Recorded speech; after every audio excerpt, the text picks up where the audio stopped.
Up until now, all of the women that we've heard from have pretty much followed a path directly into their fields. They may have wandered a little along the path, finding something a bit closer to their heart, but they've still moved along and achieved their goals. The subject of this episode is a little different. Dr. Deborah Fox has always had a passion for midwifery, but it wasn't until after an incredibly successful career as a concert violinist and symphony player that she felt she needed a new challenge, returned to study, achieving her PhD earlier this year. Anyway, let's hear Dr. Fox tell her story in her own words. What got you interested? So you're doing a PhD in, what's the actual title of your PhD? I finished my PhD just before Christmas. Oh, even better. Yes. And the title is The Experiences of Women, Midwives and Obstetricians in the Intrapartum Transfer of Women from a planned birth to hospital. Okay, so what is it? What were you actually looking at? I was looking at the processes and interactions that occur when a woman is transferred during labour or soon after the birth of her baby from a planned home birth into hospital. And that's been for a complication, but more often it was for woman's request or delayed progress in her labour. So a lot of the policies and protocols state that women who are taking too long to progress in their labour need to be transferred to hospital for further investigation. So that's the most common reason. Now, it was a big study. I saw mention, I had a look at the description, that it was over 1 million women's experiences you were looking at? The Birthplace in Australia project is a large quantitative project looking at about 1 million women, and the results should be coming out soon. My PhD was one of two attached to the project. So my PhD was a qualitative project, and I interviewed 36 women obstetricians and midwives about their views and experiences. You haven't always been in medicine, have you? No, in fact, I came to midwifery in the middle of my life, but having wanted always to be a midwife. I remember when I was 9 or 10 thinking that when I grew up I would be either a midwife or an obstetrician. I didn't really know then what the differences were. And then I started to play the violin and ended up getting quite involved in that and swept up in the idea of a career in music, which is what I pursued. So had a very interesting, wonderful time until my late 30s, performing, and I played in the Melbourne Symphony Orchestra for 13 years and taught music at the University of Melbourne and travelled a lot and studied at the Juilliard School when I was 18. So I had some absolutely wonderful experiences. But I think that desire to work with women and their families never left me. And so... What made you decide to make that jump? I mean, I understand the desire was there, but what was that final bit that said, you know what, bugger it, I'm going to do this? Well, I think the big trigger was my 40th birthday. That was the moment when I decided, okay, if I'm going to do this, I've got to do it now. And I got a bit bored being a musician, actually. I found it lacked intellectual stimulation for me. My position as a violinist in a big symphony orchestra was starting to become a bit repetitive. We were playing the same repertoire that I'd been playing for more than 20 years, and it had been great, but I just felt this isn't stimulating me anymore. And although I was loving teaching, I found teaching more stimulating. I just felt that I wanted to move into this area that had always been in my heart and mind, but I'd never pursued it. So I went to university. So what did went back to university as an undergrad, and the first couple of years were challenging but wonderful. So I found that, of course, there was a lot of new language and new concepts to learn from the scientific perspective that I had been exploring in music, but also the artistic side of being a midwife. I felt very privileged, and still do feel very privileged to have had that artistic background. I think it's brought a lot to my practice and understanding as a midwife. So what was it like as a I don't know if this is the correct term, mature age student? Yes, that is the correct term, and I was most definitely that. There were six of us in the class who were 30 or 40, and we got up to all kinds of hijinks, had lots of liquid lunches, and we're still best of friends. We still catch up whenever we can and have dinner or lunch, and a couple of them work with me at the Women's Hospital. So I think their support was invaluable, and we'd all come to midwifery from a variety of backgrounds, and that's what made it so interesting, and still that's the case. A lot of mature age students coming into midwifery are coming from a wide variety of backgrounds, and I think that's a wonderful thing for the profession. Is it something that you think has been lacking in the past, or is this something new? Mature age students in midwifery, do you mean? Yeah. No, it's always been the case. So I would say, well, in the institution where I teach, about half the new students are school leavers and about half are mature age students. And I think a lot of older women come to midwifery through their own experience of having children or their own experience of supporting others having, and it becomes this burning desire to work in that field.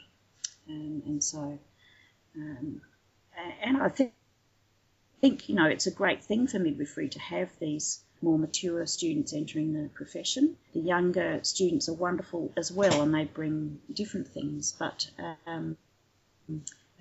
I think it makes it a very rich community to have so many midwives who've had different backgrounds. A bit of life experience along with the technical skill. Yes. I mean, midwifery is a science and an art, and so I think the richness and the diversity of the profession is a wonderful thing. Now, you've spent 5 years in Singapore teaching midwifery, haven't you? I did. I was working at the National University Hospital in Singapore, which was an absolutely wonderful experience. And I was extremely fortunate to work with a very special group of women who had made the decision to plan for a natural birth. Many of them wanted to labour and or give birth in water. And I was working with the obstetrician Chon Yap Seng in Singapore, who was the water birth pioneer there. And he was looking for a midwife to work with these women and families during their pregnancy, to help educate them and facilitate their knowledge and preparation, and also to support them during their labour and birth, and also to train up the staff in the birth suite in skills around caring for women wanting a normal birth or water birth. So that became my role, and it was absolutely wonderful.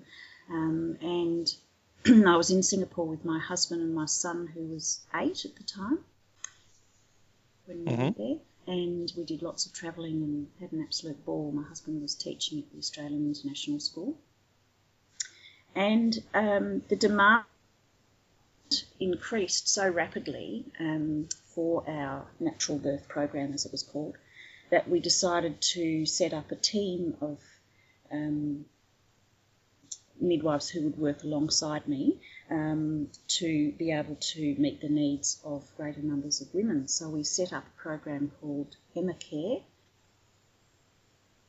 Enhanced Midwifery Maternity Care, and which is still going in a slightly different form, but it's now a small team of midwives who are always available for women coming in wanting a natural birth or a water birth. So it's something I'm very proud of having established in Singapore. It was their first program of access to one-to-one midwifery care in Singapore. Did you find much of a culture clash when you were working in Singapore? Yes, it was a big learning curve. So the wonderful thing about Singapore is that it's culturally very diverse. So Singaporeans are extremely good at adapting to different cultures. So Singapore's made up primarily of Chinese, Malaysians and Indians. Lots of languages going on around you all the time, different languages. And I was also lucky in that English is the official language. And there are also a lot of expats from all over the world, primarily in business and banking and shipping and teaching. So I think in my time there I looked after women from almost every country, which was absolutely fantastic. But certainly the maternity care culture is very different. So all maternity care is obstetric-led, so all women have an obstetrician as their primary carer, whereas in Australia, for example, women who are having healthy pregnancies and whose babies are healthy would be cared for primarily by a midwife, because midwives have the expertise in helping normal pregnancy and promoting normal birth.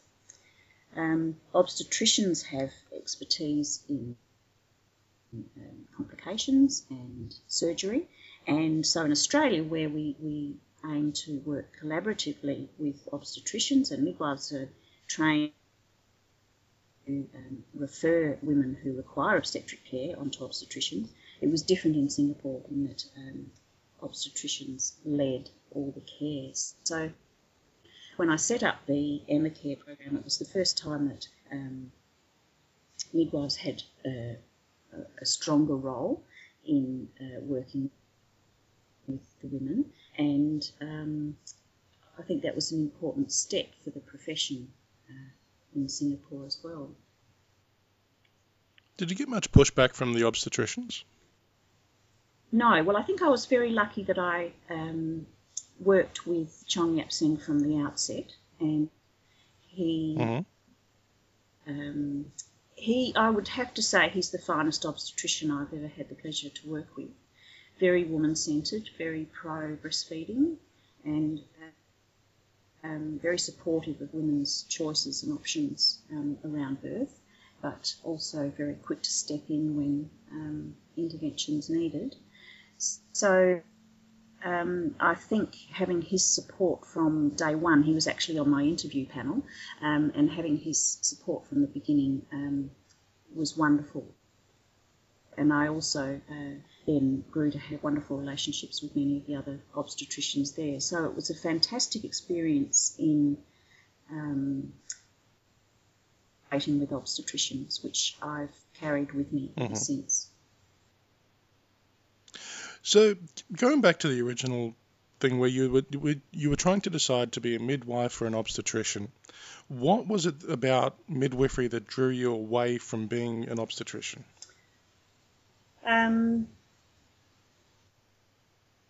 I think the scope of practice of midwifery was what really appealed to me. So midwifery is about women, it's about supporting families, it's about walking and working with women through pregnancy, labour, birth and early parenting and infant feeding. And so it was that whole scope that interested me, rather than just the medical aspects of childbearing.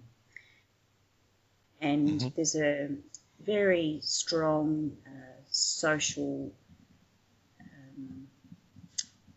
perspective in midwifery that interests me greatly as well. So supporting women through all the aspects of their transition to parenthood. So there are not just physical aspects, but emotional, psychological, spiritual, sexual, economic,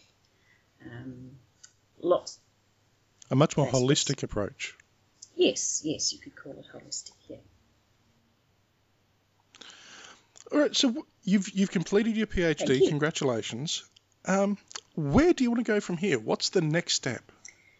Well, it's been a very exciting ride the last couple of months since Christmas, because all kinds of doors have opened up for me, which is really exciting.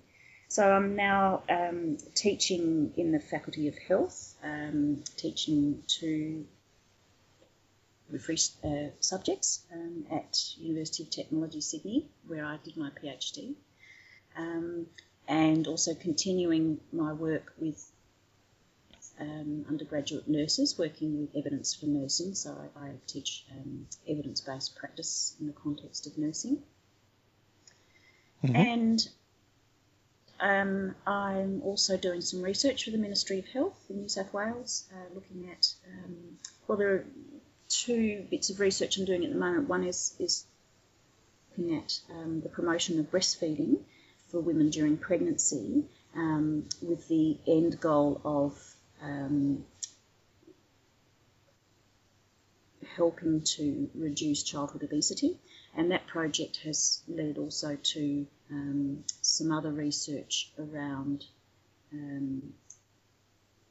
managing childhood overweight and obesity. So I'm interviewing health practitioners and families about their experience of their childhood, their child's weight management. And that's very interesting, working with public health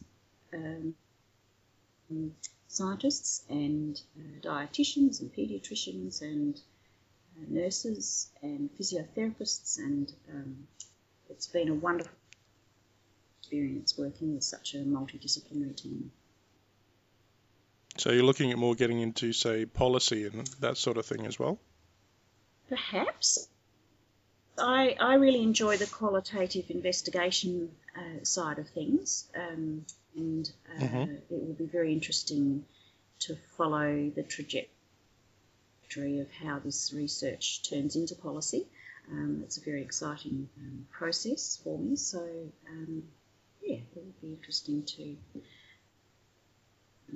see how that plays out across the rest of the year. But I think my passion is teaching. I love the research, but I've always had a passion for teaching, and I started teaching when I was a teenager. I started teaching music, and I still feel that that's what really lights my fire. I love seeing students. I love seeing light bulbs go on. I love the relationships I have with students. I still see students I taught 5 years ago, and it gives me such a thrill to see them now as wonderful midwives in the profession, and so that's very exciting for me. So I can't wait to get started this year. I think it's important to acknowledge the idea that there really isn't any age at which you should say, I'm too old for that. I'm too old to make changes and jump tracks.